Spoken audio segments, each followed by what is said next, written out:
Welcome to Nomad Media Automotive Tales, where we tell vehicle stories, a little bit of history, and some unique and personal experiences. Let's get right into it.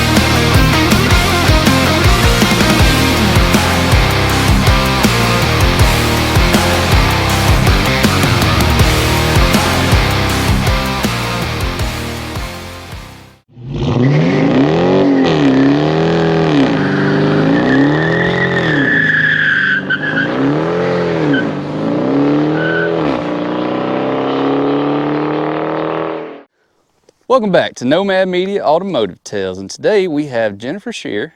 Did I say that right? Yeah. I think I got it. With her 1967 Corvette Stingray C2 model. Yes. Now, if you notice, I'm sure y'all not seen this red barn before because I didn't put it in the first episode, but this is Tim Wolshire's daughter, and she wanted to come back and tell me about her vehicle, which is awesome, and I appreciate you taking the time out of your day to talk to me. Yes. So let's get right into this. Where'd you get this beauty at? Well, it was an interesting story, you know, as all cars, they have great stories. And I first got into cars with my dad and his 59 Corvette, which I know everybody has seen. And he was having issues with the carburetor, so we were looking into people to see who could fix it. And we came across a guy named Thomas. And he's an older gentleman, but he's really great with cars and very skilled. And so during the conversation, my dad asked, "Do you know where any other Corvettes are?" And he's like, "You know what? I happen to know where one is out in Florence." And it happened to be owned by one of his old friends, Paul Adams, who has since passed away. So we got in touch with the guy that was currently owning it, and his name was Donnie. And we went out there and learning about the car, went to check it out, and, you know, kind of discuss a price, but never, you know, got to one that we were happy with. And went home, and Donnie happened to be in the area one day, and my dad and him were talking on the phone. He's like, "Well, why don't you come over and, you know, you can come see my cars now, and you can come see where I live." So Did your dad have all these beauties when he came over too? So he still had all these? Yes. So he had a real show. Yeah, he had the 59, and it's like his pride and joy, and, you know, of course, the collection has grown since, but... Stay tuned, maybe in the future. Future parts. So Donnie came over to see the 59, and they started talking about all kinds of stuff, from cars, and then back on the price, and see where they were at, and this went on for a few hours of them just getting to know each other, and eventually they got to the point that they were at $250 difference in terms of where they wanted to buy and sell the car for. So they knew the car was going to be sold. It was just a matter of who's going to pay the $250. So my dad said, "Do you want to flip a coin for it?" Old coin flip. Yeah, so they flipped a coin, and my dad lost, and so he ended up paying the $250. And since then, you know, we formed a good relationship with Donnie as well, and he's come to see the other cars that we've picked up since then. So wait, how long ago was this? This was in the fall of 2019. Okay, so this isn't that long ago. I'm thinking here, like, $250 40 years ago. Yeah. Or, heck, even like, what, 15 years ago? Yeah. 15 years ago, $250 is a lot of money. Yeah. Nowadays, kind of like, well...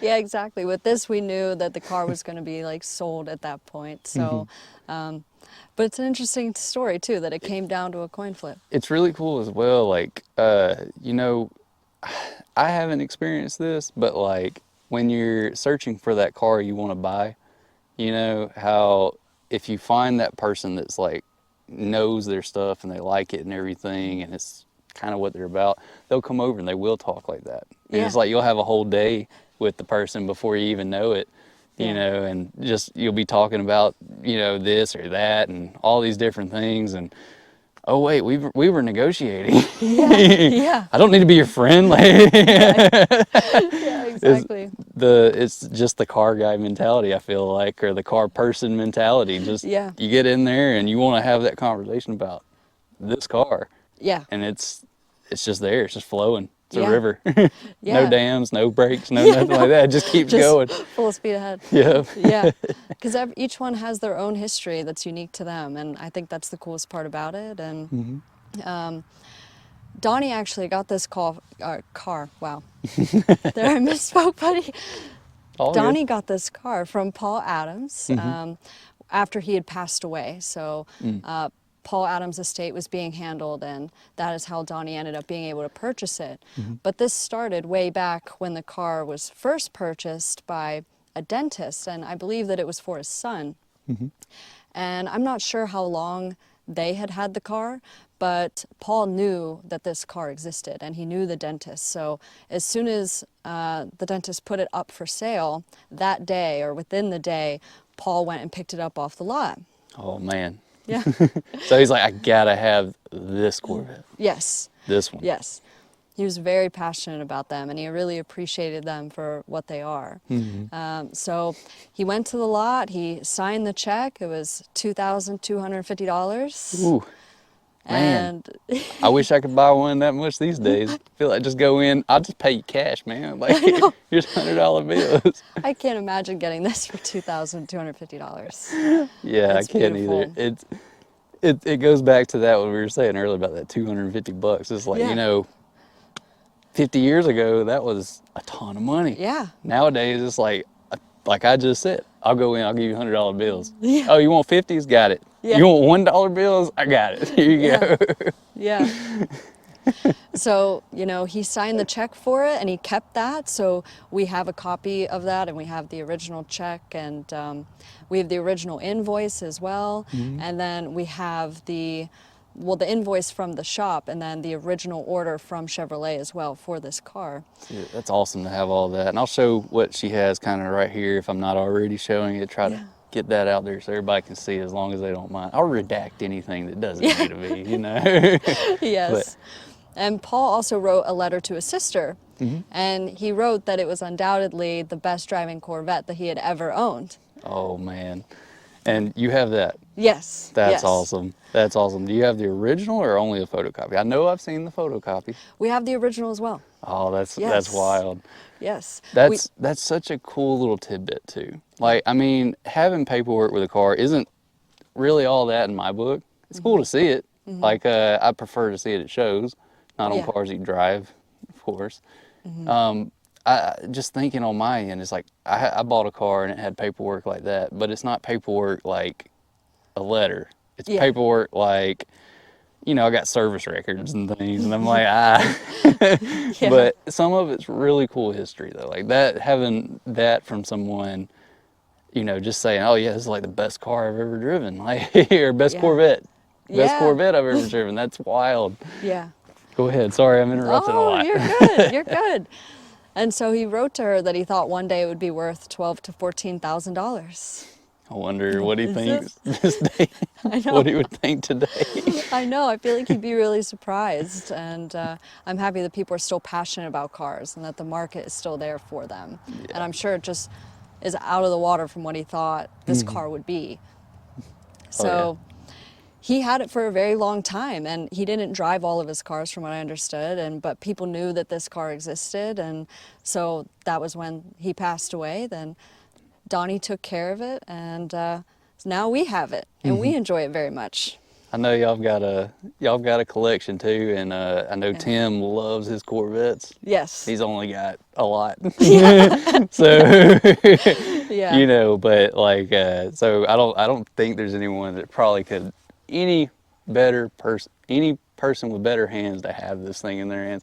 And you were mentioning too that this car is mostly original too, right? Like, Yes. don't think that's been mentioned. I want to make sure that's out there. That's that a good point. Yes. This is mostly original, sort of Yes. a few things, which I'm gonna let you say what they are, 'cause I don't remember exactly. Yeah, so one of the big things is it was repainted in the 70s. I know the original silver paint wasn't that good, so they had to repaint it in the 70s.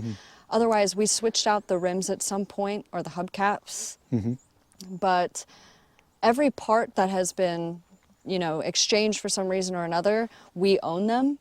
And the really biggest difference is we just switched out the radio. So we have a more modern radio and sound system in here, but the liners, the like plastic over the carpets, everything else is original.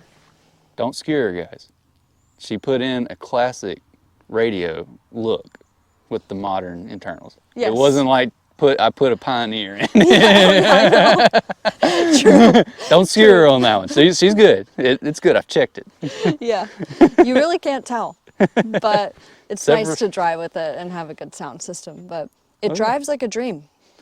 That's awesome. I know I rode around with Tim in his other car, and it rode great. Yes. So I can only imagine this one probably in that same level of quality. Yes. Somewhere in there, you know. It's very smooth. The transmission is like older, of course, right? It's well worn, but shifting is just so easy. I've also been driving a manual for a long time, and so for me, it's smooth sailing. It's like butter. Just, yeah. Well, that leads in perfectly to what have you done with the car? Because I know I've talked to you a little bit on it. Like some of the things you've experienced, like taking this car to shows and things like that. Like some of the stuff you get. Tell us about what you've done with the car, things that you've experienced. Like what's you're the first lady on the channel, so it's like tell us the experience from the other side of the fence, you know, because I obviously don't get this. It's funny because the majority of the time people don't think it's mine, or if they do think it's mine, they're surprised I can drive it because it's a manual. Be like, oh, are you sure you can handle driving that? But I love it, and I've met a lot of wonderful people through going to shows. So I go to shows with my dad, and we kind of have our group of people that we always get to see, and he talks to everybody. And then I vicariously also talk to everybody. They get to know you. Yes. And then it's like you first you start out as strangers, and then it's like, oh yeah, I've seen that guy. Oh yeah, we're cool. He's friendly. Oh wait, we're friends. Yeah. Oh wait, we're family. Exactly. I'm always seeing everybody, so it's like, yeah, I know all y'all perfectly. Yeah. How's your mom, kids, Exactly. brother? Yes, and I actually met this gentleman at a show because he saw me pull in this car. And he asked if it was mine, and we start talking, and it turns out that he also has a 67 that's silver, but he has a big block. So I didn't get his name. I couldn't remember it for the life of me, and he ended up knowing another friend of ours. So I reached out to him and said, like, what was this guy's name? It's just slipping my mind. And his name is Hal. So then Hal and I became good friends, and my dad and I went over to dinner at his house, and I got to drive his 67, which this has power steering, but his does not. Ooh. And it's a big block, so, you know, driving it was definitely more challenging, just trying to get around turns and such, but It's got all it was that extra really weight. fun. It's fun sharing that with him, and when we show up to shows, it's like we park next to each other, and you know, obviously it's like the same car, so it's just fun. So his is a big block. You say so. This one's a small block, I'm assuming. Yeah. What's the engine in it? It's a 327. 327. Okay, that's what I was thinking it probably was, but I wasn't sure because I haven't asked you that actually. So it was like I was thinking it was 327 probably if it was not a big block. So I was like, you only had like two options there, 350 or 327. I'm like, probably 327. Yeah, 350 horse. 350 horsepower. That's neat. That is awesome there. Yeah. I enjoy it a lot. Yeah, I bet you do. Like, you get a ton of looks. You get all the show, like all the people coming to it at the shows, and like, hey, let's see this thing. Yes, and sometimes people recognize it too, because a lot of people knew Paul in the Florence area, and when we go to shows, they'll be like, "Was that Paul Adams' car?" Yeah. And right after we picked this up, actually, we were sitting in the parking lot of Publix, and this guy pulls up, and he's like, "I know that car." And it's like, well, we just picked it up. He said, I have been looking for that car for months, and I lost the guy's phone number. Oh man. And it's funny just that he was able to recognize it right off the bat. And so I'm assuming he offered like, hey, you want to sell it? I get that a lot, but I'm very stubborn. So I'm like, no, I wouldn't trade it for anything. I love it very much. So did you and Tim work on this car together? Honestly, we did adjust the timing, Okay. but otherwise it really hasn't needed anything. It hasn't had any issues. So this is one of those things, and I'm just seeing it in my mind. And this is that father-daughter car. It's like, why would I ever sell this car? Like, I don't Exactly. see any reason why I would ever sell this car. Like, this is the one. It's like Tim's 59. This is your 59. Yes. You know, Yes. but this one's the one that's like, this is mine. Like, this is my car. Yeah. This is Yeah. the one that's like, you just, oh, well, I don't want to drive it now. We'll just put it in the back corner, put a tarp over it, you know, or cover it, put a car cover over it, and just, it'll be all right. Yeah. Come back in when I want to drive in. If it was me, a couple weeks or you know, a couple of years, and be like, let's go take the 67 now. Yeah. And it'll still start up like a dream. It runs so well. Really, the timing was the only thing that we really had to do to it. I'm surprised at how well it's held up, but we take care of it, and we do keep it covered. Yeah, So I'm aware. keep it covered. So we take care of it and try to take it out when the weather's nicer. You know, it doesn't have AC or heat or anything, of course. So, But you've got this lovely thing called wing windows. Yes. Or as I call them, vent windows. I mean, everybody Yeah. calls them wing windows. I'm like, vent window. yes, that helps. And they have the vents, like, I don't know how to describe it. There's the lever underneath the steering wheel and it comes through. Yep. That helps. Vent windows, they need to come back. Someone make it happen. Yes, agreed. Wait, I'm the guy that should be making it happen. Not, somebody else make it happen. Yes. But yeah, I mean, that's about it for the 67 Corvette. But what I will say is one other thing that I love about it is it's the last of the C2s. That's never it. I know. It's the last of the C2s, and we have a 68 Corvette as well. And just seeing the drastic differences in the two cars is so impressive. They really changed the design up between the 2 years, but I still prefer this, but I've loved seeing the evolution over time. I was about to say, so out of your personal opinion, it's like you got the C1, for example, you got a C2, for example, you've got a C3, for example. Yeah. I'm assuming you know what the C4s look like, because I don't think he has one around here. No. Okay, no C4. I know he doesn't have any of the newer ones. Yeah. So C4, C5, C6, C7, and now C8. Yeah. Out of all of them, I'm going to ask you to play a game with me here real quick. I want you to list them, favorite to least favorite. Oh, that's a challenge. I'll tell you mine afterwards, because I'm a Corvette guy too. I've owned a C7 personally. Yeah. Love that car. Should have never sold it. I sold it for reasons. Yeah. You know, needed to build me a barn, and still haven't done it yet, regrettably. But I got the money still, so I can still do it when I need to, as soon as I need to. But I'll tell you mine after you enlighten us. What's your favorite Corvette? Out of all of those, I do like the newer ones. I think up to C3 is kind of like C1 to C3 is like my prime zone in terms of Corvettes. And then from there, I kind of jumped to liking the newer ones. Okay. I've known some people with them, and So 1, 2, 3. yeah, one, It's- two, three. It's Which C1, is first? C2, C3. Maybe,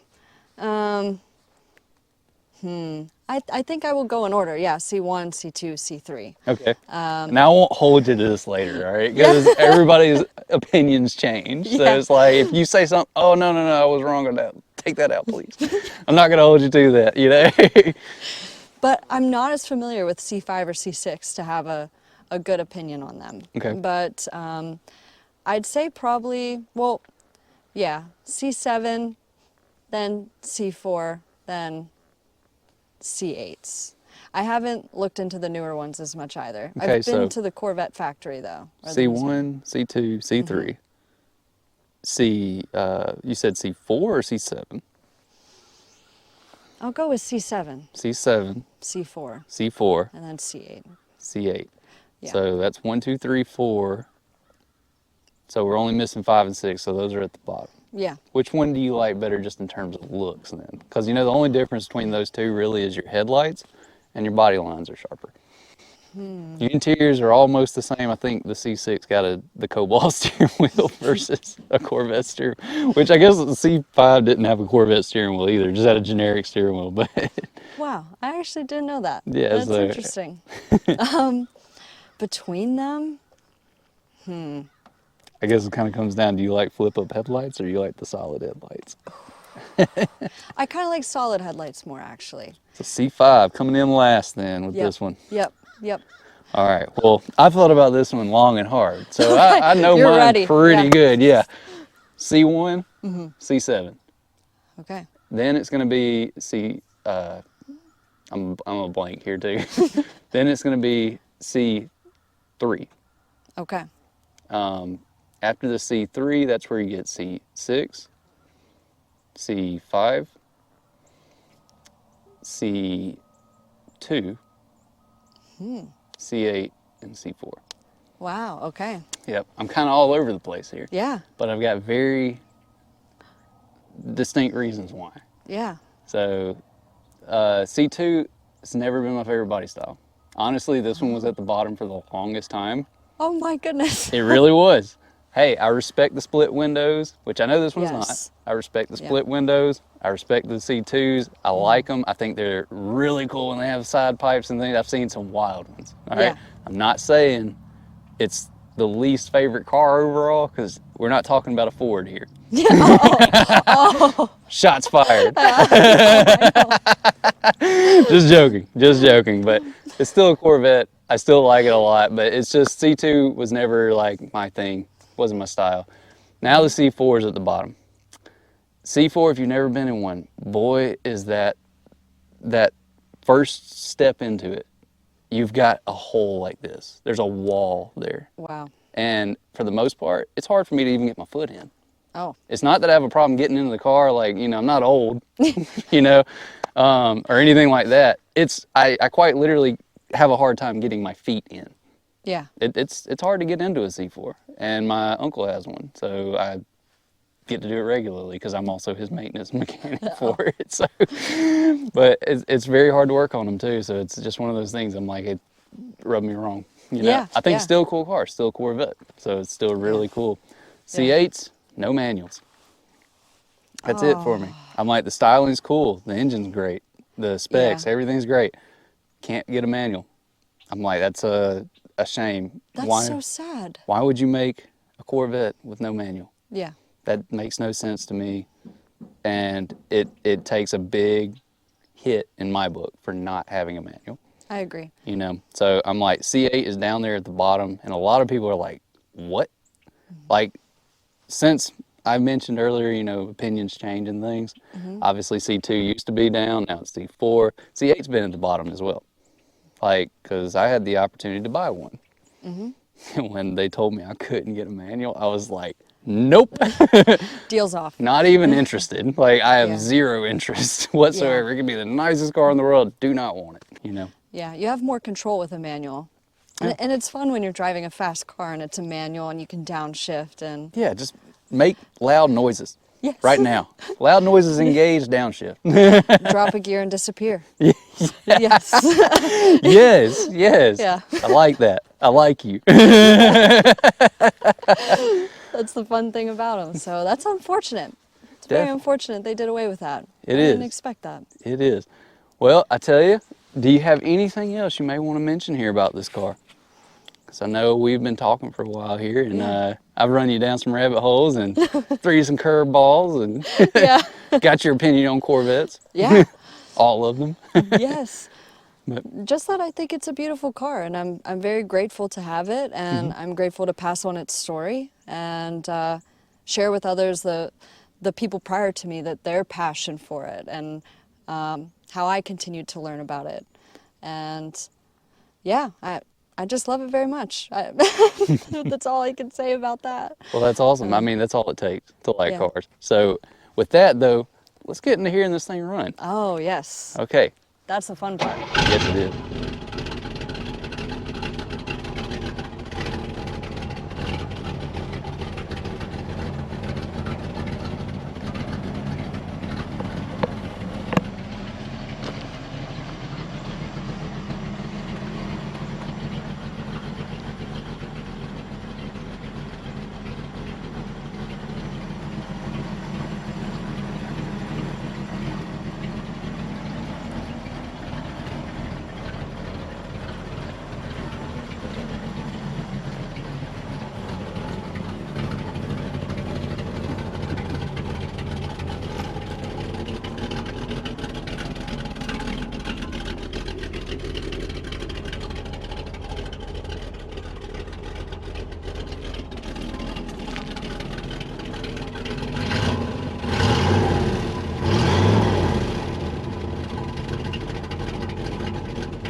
And there you have it, folks. Jennifer Shearer with her 1967 Corvette Stingray C2.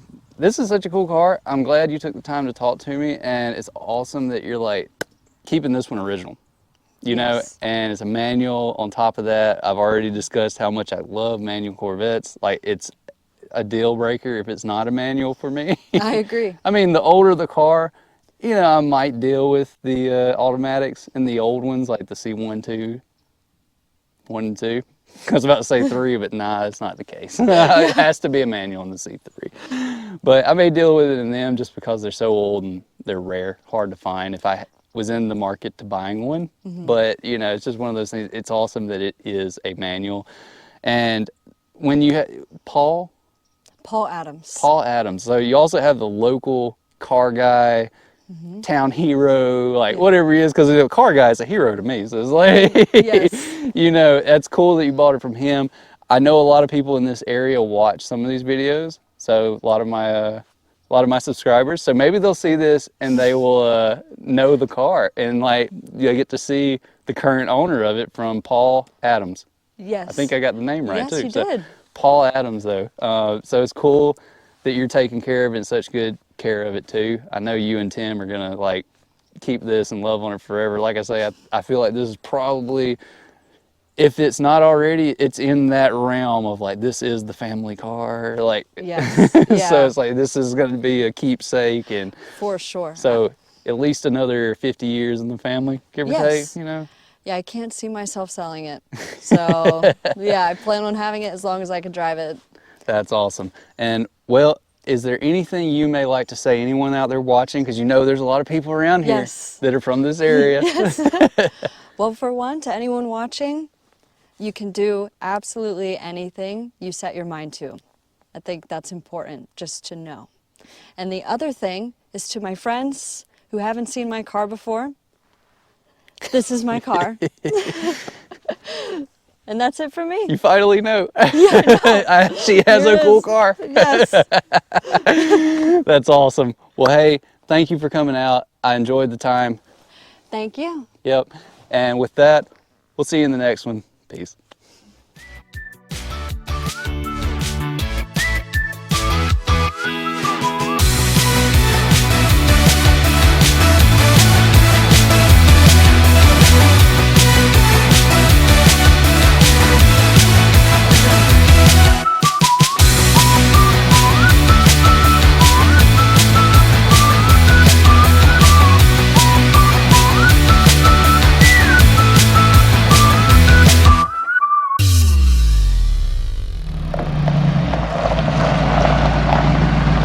See you at the next car show. There you have it, guys. Be sure you like, share, subscribe, and I'll see you in the next one.